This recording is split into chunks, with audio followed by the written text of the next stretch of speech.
वास्तविक संख्या।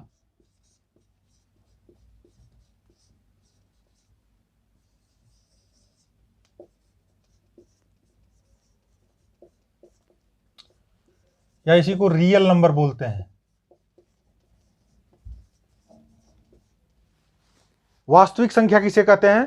वास्तविक संख्या, परिमेय अथवा अपरिमेय संख्याओं को हम कहते हैं वास्तविक संख्या। अर्थात परिमेय और अथवा अपरिमेय संख्या, अर्थात दोनों संख्याएं जो होती हैं वास्तविक संख्याएं कहलाती हैं। या इसकी दूसरी परिभाषा है, किसी संख्या का वर्ग करने पर उसका मान अगर धनात्मक संख्या प्राप्त हो रही है तो वो भी क्या होता है? वास्तविक संख्या होती है। तो दोनों परिभाषा ध्यान दीजिए। कहने का मतलब वास्तविक संख्या अर्थात परिमेय अथवा अपरिमेय संख्याएं क्या होती हैं? वास्तविक संख्या होती हैं।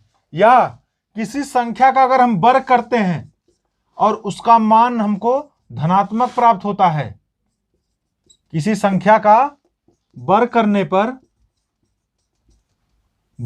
पर उसका मान अगर धनात्मक प्राप्त होता है तो दी गई संख्या क्या होती है? वास्तविक संख्या होती है। तो दोनों ध्यान दीजिएगा।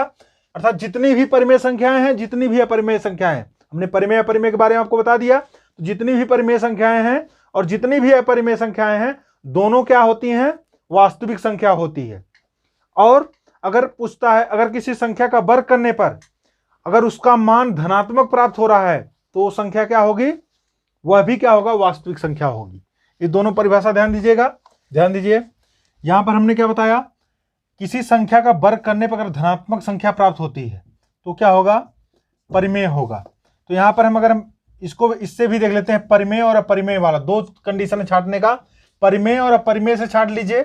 अगर इससे क्लियर नहीं होता है तो आप क्या करिए? उस संख्या का वर्ग कर दीजिए और वर्ग करने पर अगर धनात्मक संख्या प्राप्त हो रही है तो दी गई संख्या क्या होती है? वास्तविक होती है।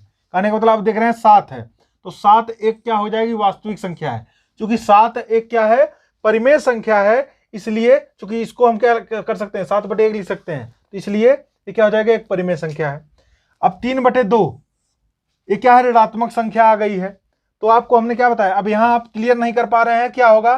परिमेय होगा या अपरिमेय होगा? तो यहां से अगर चाहें तो क्लियर कर सकते हैं, चूंकि अपरिमेय में भी हमने बताया चाहे धनात्मक हो चाहे ऋणात्मक हो, अंश बटे हर के रूप में लिखा जा सके, लेकिन क्यू का मान 0 के बराबर नहीं होना चाहिए, तो भी ये क्या हो जाएगा? परिमेय है। अब ऐसे अगर कंफ्यूजन हो रहा है तो क्या करेंगे? इसका हम वर्ग कर लेंगे। पहले -3/2 का वर्ग करेंगे अगर मान धनात्मक प्राप्त हो रहा है, अर्थात क्या हो जाएगा? 3 त्रिक 9, माइनस माइनस हो जाएगा प्लस, 9/2 दूनी 4, तो संख्या क्या आ गई? धनात्मक आ गई। अर्थात यहां पर देख रहे हैं प्लस 9/4 आ रहा है। तो हमने क्या बताया है आपको? किसी संख्या का अगर वर्ग करते हैं, चाहे या किसी भिन्न का हम वर्ग करें, तो उसका क्या है? अगर मान जो है सदैव धनात्मक प्राप्त हो रहा है तो क्या होता है? एक संख्या है। ये भी वास्तविक है और ये भी वास्तविक है। ठीक है, अब ध्यान दीजिए, नेक्स्ट हम देखेंगे, अगर दे दिया माइनस करनी में -5, तो इसका वर्ग करेंगे तो क्या हो जाएगा? यहां से वर्ग करेंगे तो करनी हट जाएगी, अर्थात क्या हो जाएगा? -5।